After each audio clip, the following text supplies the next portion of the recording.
All right. Good day, my brothers. If you don't already know, you are currently riding with subconscious reprogramming expert, wise man, human experience guide, and advanced theta healing practitioner on his way to mastery, Jordan Lundrigan. Now, the people I make these videos for, the reason why I introduced or started the video by saying, hey, brothers, is because I make these videos specifically for men, for the awakened man who wants to create the life of his dreams because he knows that by doing so, he will affect such change in the world as to create a domino effect into the new earth. Perhaps it is your purpose, perhaps it is your passion, perhaps it is your dream to create a new earth. And if that is the case, you have just found the guy for you. And if it is the case that you're looking to create the best possible life for yourself, for your family, you've also just found the guy for you. I am the cheat code, man. See, I've been on this journey for 10 years now of dismantling myself, uncovering the mysteries of reality, and finding a simple way to explain the most complex philosophies to help you create a positive perspective of yourself, of your life. But I also, because of my subconscious reprogramming expertise, show you how to navigate the realm of your inner world, to discover what are the things that are stopping you from becoming the greatest possible version of yourself.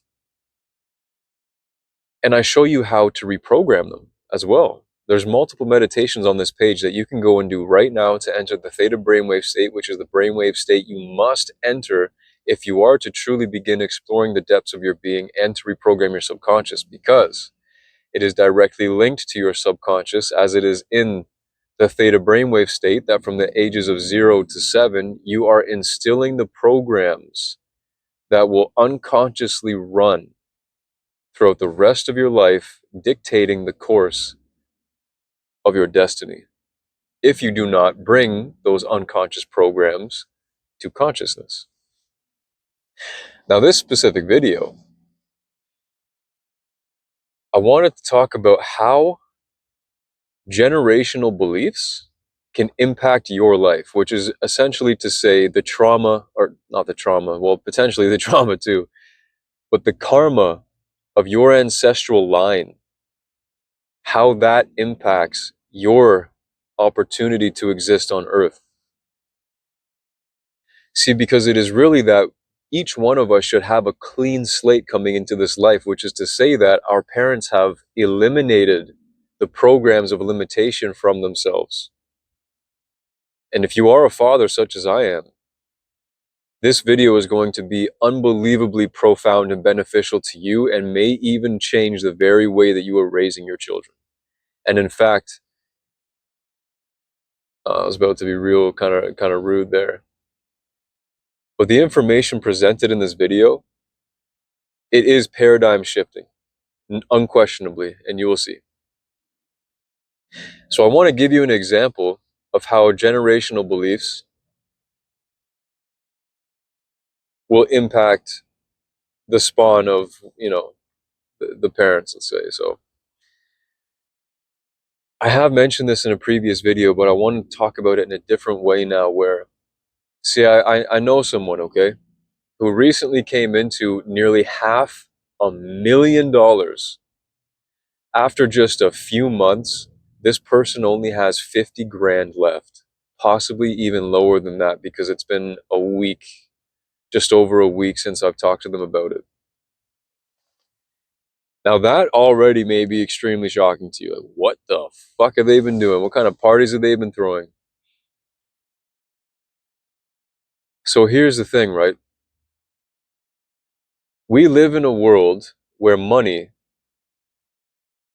it makes everything go round, essentially. Now I understand that the true currency of life is love and giving energy. But in this capitalist economy that we live in, the exchange is money. Now, because in order for you to reach, now this isn't essential because, there are people like Gandhi, there are great examples of people who didn't really have that many resources that did make incredible change in our world. But if you have a family, if you have people's lives to sustain, and if you have a vision for your own future of perhaps building a coaching business or whatever kind of business it is that you're looking to develop, you are going to need resources. You're going to need a certain amount of money. If there's a lifestyle that you want to try out in this human experience, you're going to need a certain amount of resources to do so, whether it's connections to people who have this stuff and are willing to allow you to use it because you're just so awesome, or you provide them with a fair exchange of value. Perhaps you're a spiritual teacher and they just love the information you have to share, and maybe that's your value exchange with them. But for the vast majority of us, we need monetary resources. And regardless of the fact of being able to perceive a different possibility for how things could be, the programming that is instilled within us, especially in this Western society, I'm in Canada, the programming that is instilled within us is that money is the king. If you don't have money, you're nothing, right? And you can see this play out in just a high school classroom. Kids are already talking about stacking their racks to the ceiling and money this, money that. But I'm sure that you could agree with that. That money is made in extreme importance in this reality, and it is very important in this reality. But there is a conversation to be had there as well, as I did mention in the previous example, that you can provide a fair value exchange to people and get the things that you do want in life without having to actually spend any money. That is totally possible. But we are conditioned to the money. So, because a lot of us in our subconscious perceive having money as being successful, of having money as meaning that we're living a good life,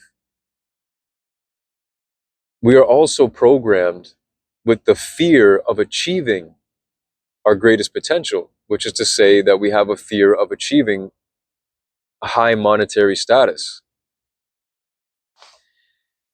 If a parent does not check their idea of self-worth and how that relates to their monetary prosperity, this parent will inevitably pass on to their children a perspective of themselves in relationship to money that will limit their ability to acquire beyond a certain amount, or the ways in which they can acquire their money.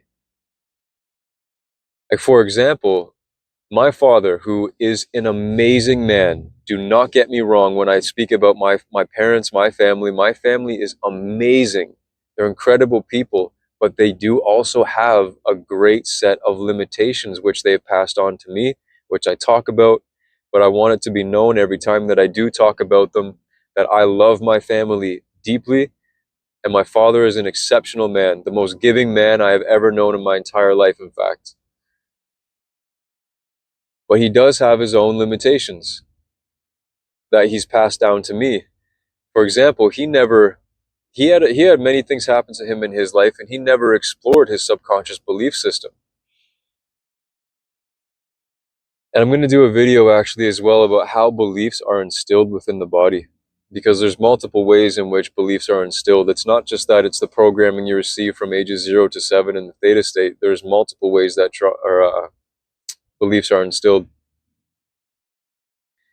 What a beautiful sunrise, man. And there's a rainbow sticking up. It's totally vertical, though. That's cool. Beautiful day.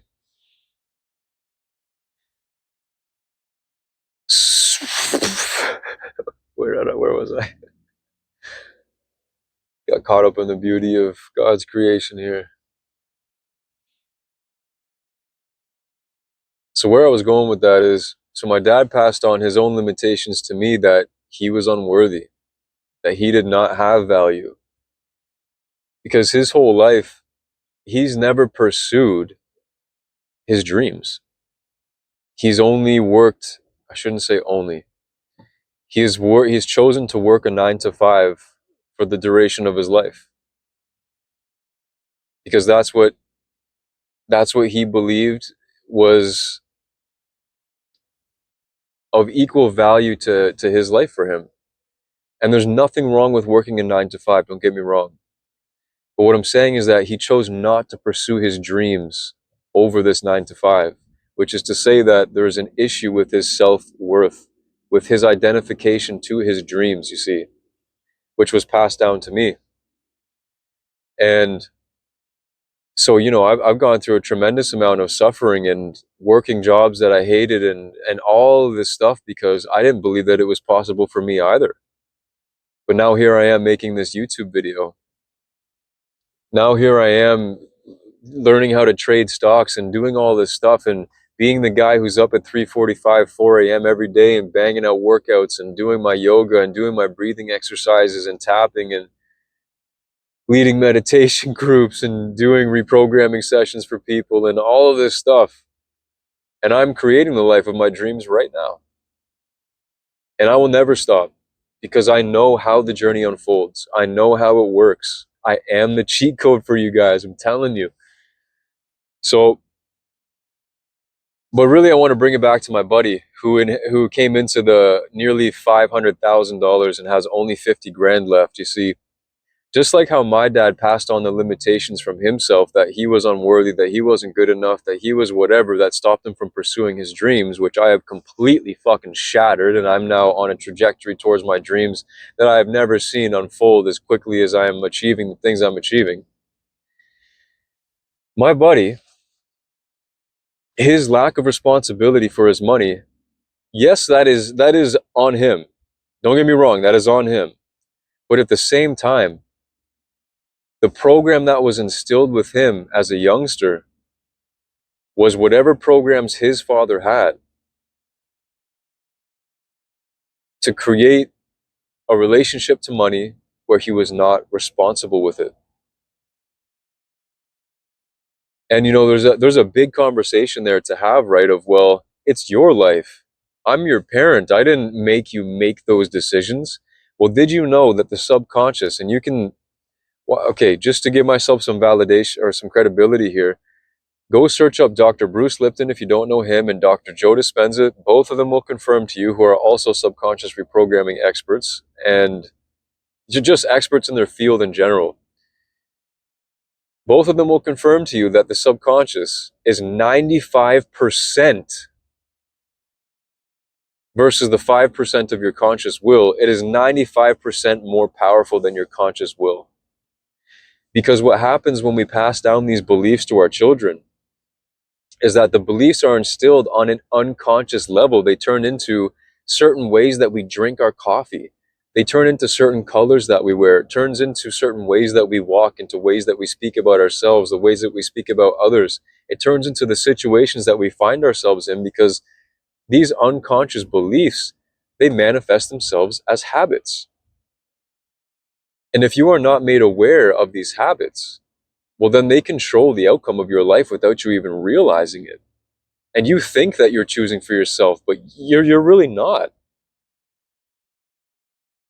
So unless you have actually taken the time to explore who you are, what it is that you love about life, what it is that you don't like about life, and are making the choices every single day out of your own conscious will to create the reality that you're living in right now, if you're just going about it day by day without doing any of that stuff, you are not in control of your life. Because would you be living the life that you're living right now if you knew that you could just create whatever life it is that you wanted? And this isn't to bash on the life that you have. This is for those people who need to realize that you are the creator of your reality, that you have the ability to choose, that you have the resources right now as you are listening and having this conversation with me. You no longer can say that you don't have the resources available to you to change your life, because all of the information that I provide you guys is life-changing. I guarantee you that if you were to implement if I was to coach you for a month, I guarantee you that your life would change in a way that you never thought possible. I guarantee it. because I understand the process. I understand the journey. And that's the information that I share on this page. Those are the meditations that are posted on this page and that I continue to post. You no longer have the scapegoat of saying that you don't have what it takes or that you don't have the resources. My friend, all you now need to do is choose. Yes or no? Do you want to become the greatest possible version of you? Do you want to actually be free? Do you actually want to be the man? You know? So my buddy's father passes down to him those beliefs of irresponsibility with money for whatever relationship, whatever reason it is because of the relationship he has with money. Now he's irresponsible with it. He had nearly $500,000, okay? So he came into that $500,000, right? But without the responsibility, without the positive relationship to money, in my opinion, he wasted that money. Because if you're living a life, say, even if you're in a ton of debt, right? Even if say he had $100,000 in debt. Here's the thing. If he had developed a better relationship with money, he would have learned that he could have started making the minimum payments while he used all of that other money to get a financial advisor or an investor that would help him grow his money to such an amount that he could have retired his family in 5 years. He could have been investing in himself to learn about how to play the stock market or how to do something with the money that would multiply the money so that in 5 years from now, he could retire his whole family, because that's what I would do. Because I've built a positive relationship with money. I have built a responsibility to money. I love money, man. And you see, it might seem like a weird thing to say for some people who are on the spiritual journey because, well, we tend to view money as the ultimate attachment, right?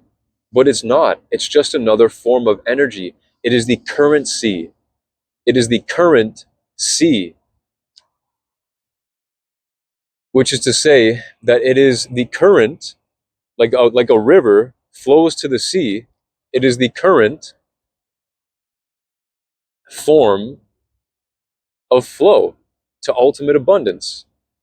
When you master money, it is an aspect of mastering yourself as well, because how you do money is how you do everything. How you do anything is how you do everything. So if you have a poor relationship with money, you actually have a poor relationship with yourself. And so in my opinion, he wasted the money because, he decided to say that, and I asked him afterwards, I said, well, did you get a financial advisor? Are you going to invest any of the money? And he said, yeah, we're not done spending yet. And then I think we'll do that. We'll definitely invest some money. It's like, but dude, see, but this is the thing, and it's not a judgment to him at all. Yes, in my opinion, he wasted the money because to me, if I would have done that, I would have felt like I wasted the money, but it's not a judgment on him. Don't get me wrong. If he would have had a better relationship with money, he would have known that interest rates are greater earnings on higher amounts of money.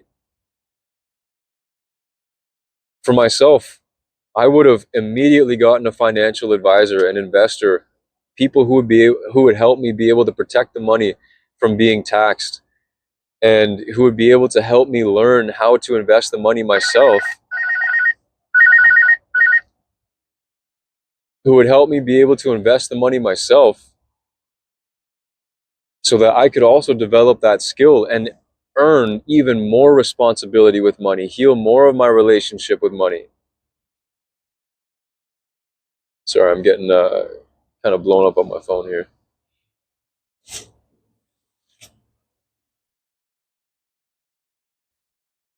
So, and this is why it's so important to, as a parent, to look at what beliefs do I hold about reality and what beliefs do I hold about my own life. Because unless you know these things, through your behaviors, through your getting upset at your child when they do a certain thing or whatever it is, you're teaching them that that's how they need to respond to life.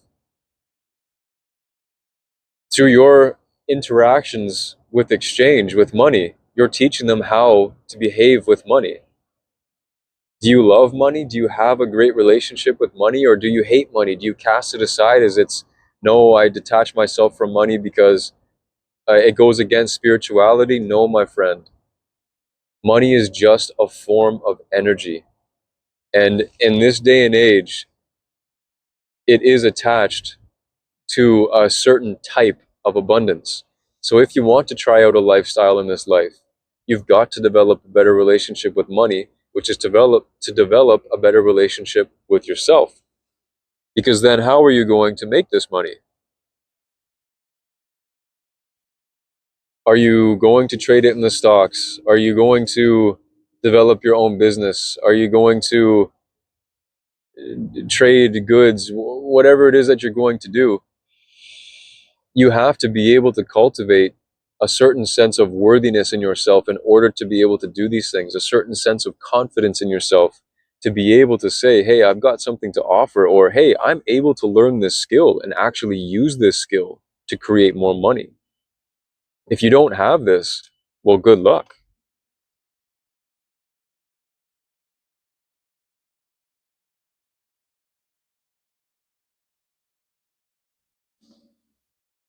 You know what?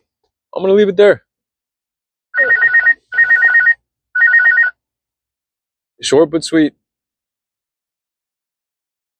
Anyways, I hope you're having a fantastic day. And I hope you end up having the best day of your life. One of the things you can do, and see, now I'm offering you another red pill choice.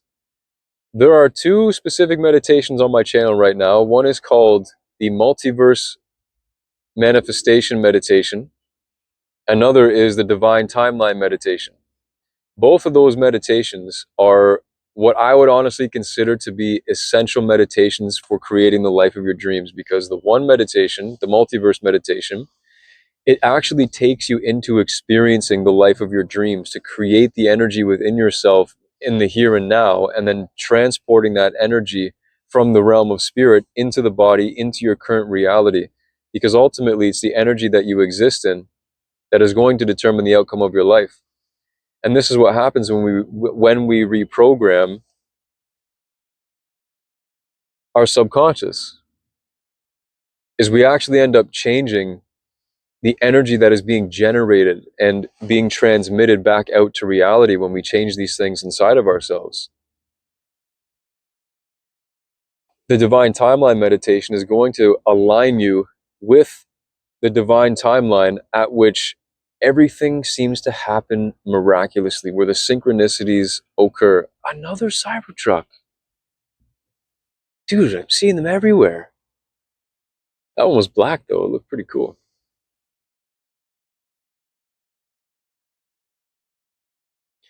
Yes, that meditation will take you into the divine alignment with the greatest outcome of your life.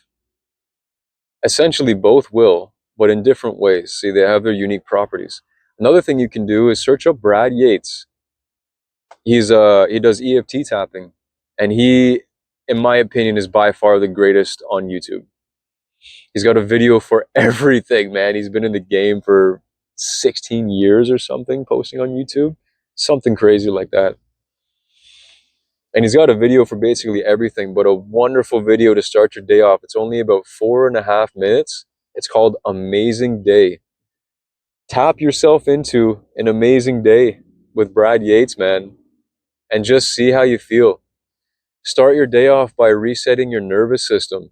Stare, keeping your head straight. 60 seconds to the right, eyes open or closed, whichever you prefer. As far as you can look over to the right for 60 seconds, keeping your head straight. Look over to the left for 60 seconds, keeping your head straight. Look forward. Do that for a couple rounds if you want. Even one time is good. Once you really start to live outside of the survival state, it becomes really only a 1 round type thing to just enter total relaxation. Or if you want to calm down right now, imagine in your left hand that you have a squishy ball that you are squeezing and you're compressing it, and just really focus on that, and you'll notice that you actually start to calm down. There's a couple tips for you, man. And you can go forward in the rest of your day and the rest of your life with a few practices that will help you change everything. There was one other thing I really wanted to mention. Oh.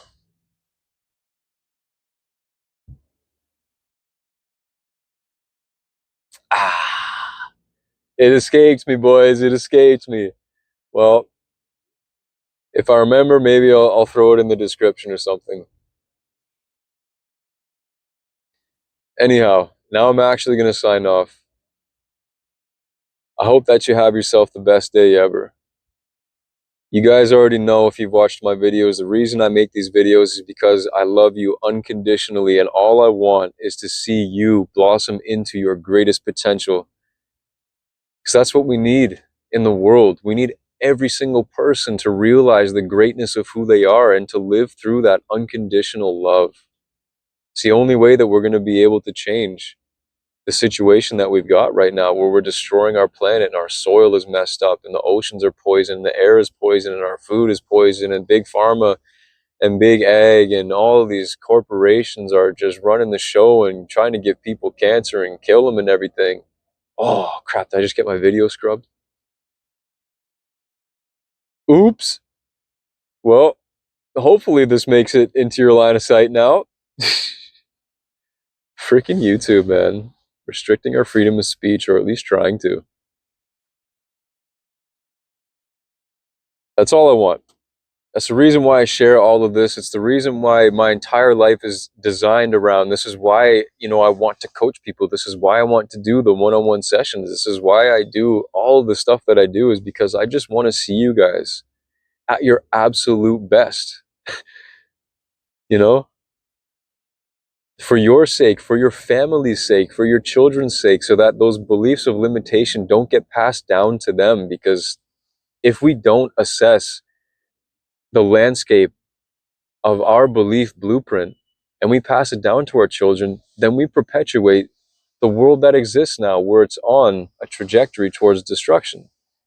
Or at least, their world is on a trajectory towards destruction. This world right here, the people watching these videos, we're on a trajectory towards creating something incredibly beautiful. And you know what? I'll even drop in quick too, that part of my life's mission is to create a retreat center that is going to become a new way to exist as a community on this planet.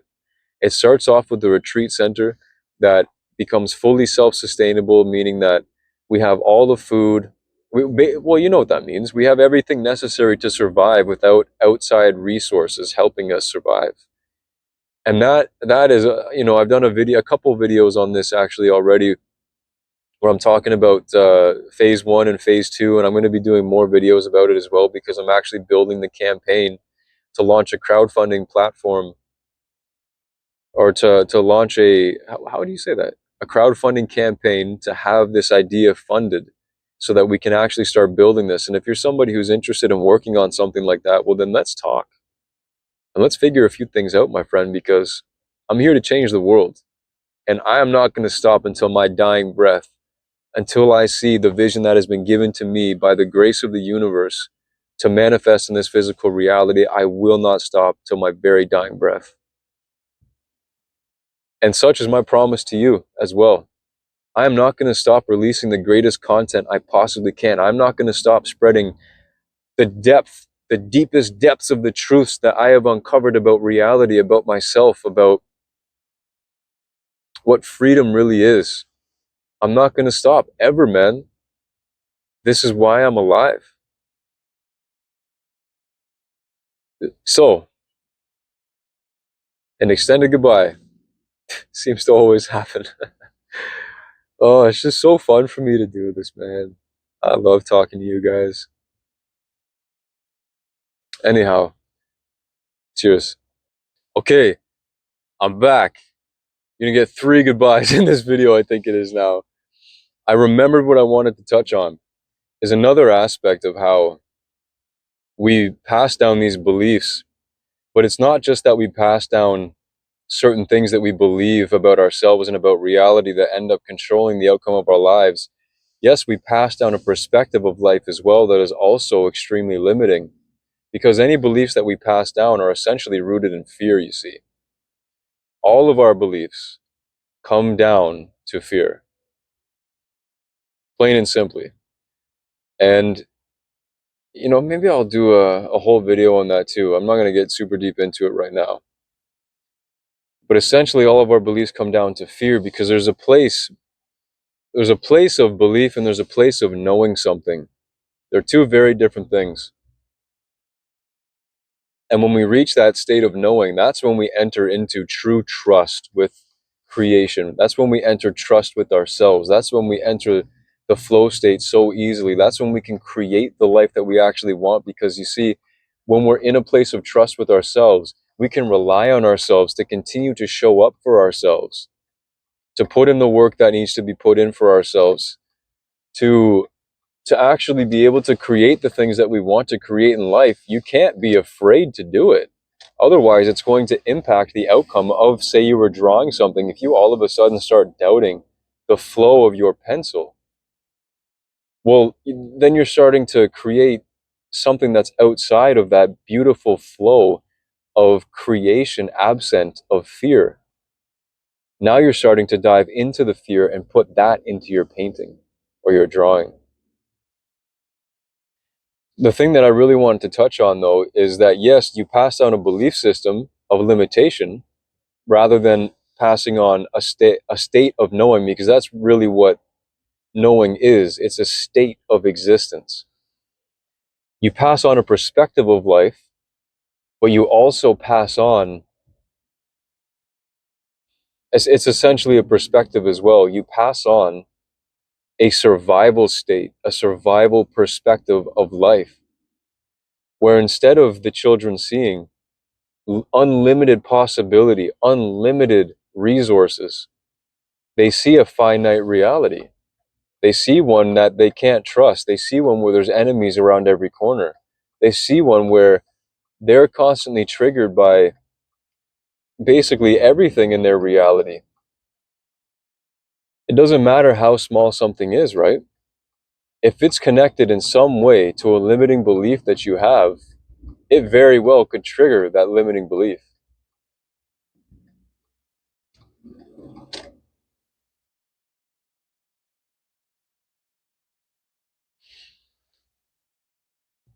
See, because if we're living in this place of limitation, we are essentially existing in our survival state because we're constantly afraid. If we're not going to go and ask for the promotion, if we're not going to stop hanging out with the wrong people that we know are the wrong people for us, if we're not going to make these choices, it's because for some reason we believe that it's serving our survival. Otherwise, why would we not do it? What are we afraid of happening if we do choose differently? Is an essential question to ask yourself.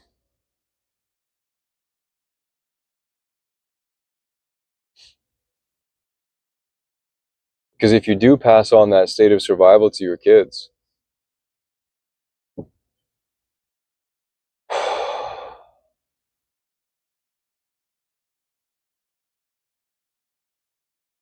man, you're essentially, see, let me explain it like this. Now, again, remember, I'm mentioning my family here. I love them all so deeply. My mother, she had a very traumatic childhood. I'm talking about, to a level of which I'm not sure.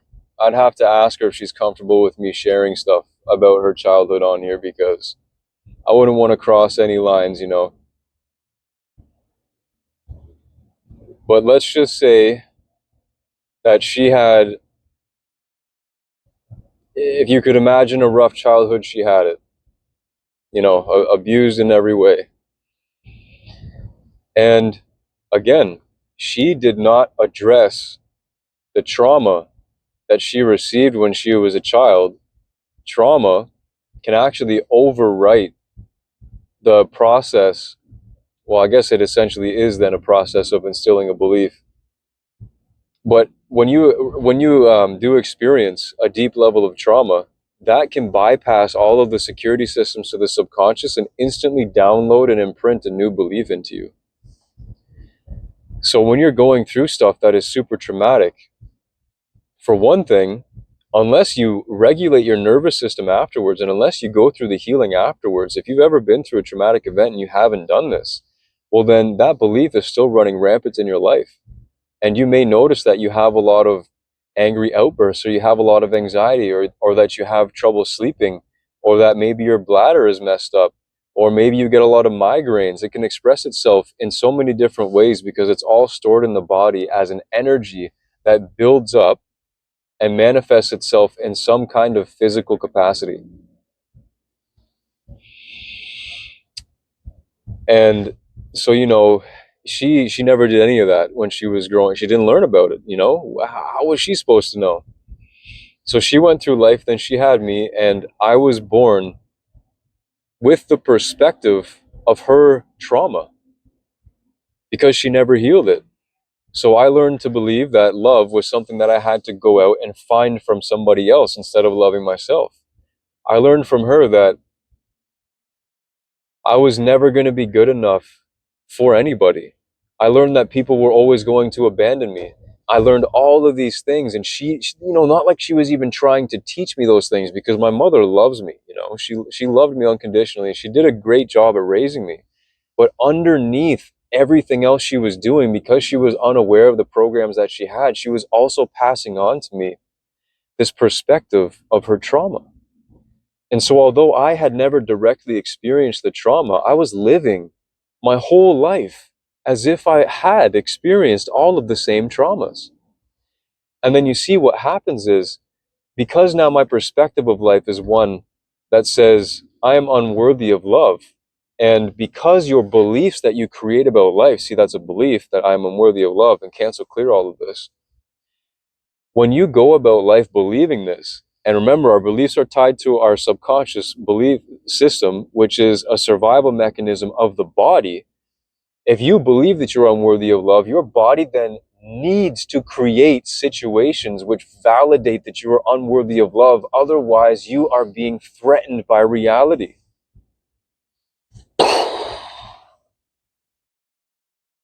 Pretty intense, right? And this is how we continue to perpetuate our cycles of suffering, because we don't address those beliefs, guys. And that is essential if you want your child to have that clear karmic slate, if you want them to be able to just go freely, roam the world, and not be limited by all of this garbage that we had to suffer through in our lives. And then there's this perspective of, well, then you're going to create, there's that perspective of, how does it go? Hard men create soft time or easy times, or something like that, and soft times create weak men, and then weak men create hard times, something like this, or hard times create hard men. Whatever, you know how it goes. I'm sure you've heard it. And we hear these things and we live. I got 2 minutes. And then we live as if that's actually true. That's not true at all. Just because, yes, I have suffered, and I have chosen to overcome my suffering. I have chosen to evolve beyond the programs. Not everybody chooses that. So it's not that hard times create hard people or strong people. Not at all. It's choosing to overcome struggle, which creates a strong person. And even if you create easy times for your children, that doesn't necessarily mean that because you have a home that's filled with food and filled with love and all these different things, that you can't teach them the responsibility of what it means to be alive. It doesn't make any sense to me. Just because they didn't suffer through the same things that you went through does not mean that they cannot be strong individuals. I'm telling you right now, having gone through the trauma passed down, like the traumatic perspective passed down from my mother, I would never wish that on somebody, because I put myself in so many relationships that were just not conducive to a life of bliss and a life of joy. And yes, I had to experience it all for myself so that I could come to this place of wisdom, so that I could be sitting here talking to you now. But do I want to give my daughter the same suffering that I have gone through, or do I want to teach her the wisdom that I have gained because of the experience, and not have her have to suffer, but also learn the same gratitude and the same things? Because now I can apply it in a different way in her life, where she can see through a perspective of wisdom and a perspective of love. She can gain the same perspective, you see. without having to have any unnecessary suffering occur in her life. Got a minute left. So passing down that survival state, guys, it's essential that we take a look at ourselves and we ask ourselves those hard questions, and we really explore the depths of our beings, and we do the subconscious reprogramming, and we continue to challenge ourselves. And you know what? I'm going to start a group specifically for men because of this video, because we need to come together, boys. For too long, the men in this version of Earth, we've been separated and we've been pinned against each other to see ourselves as competitors rather than brothers who can help build a new world together. We see each other as competition. And whether you think that or not, if you explored that within your subconscious to see if you actually have any behaviors which may be indicating the possibility of that existing in your unconscious behaviors. Okay, I got 10 seconds left. I'll catch you guys in the next one, and I'll include the link to that group in the description. Ciao.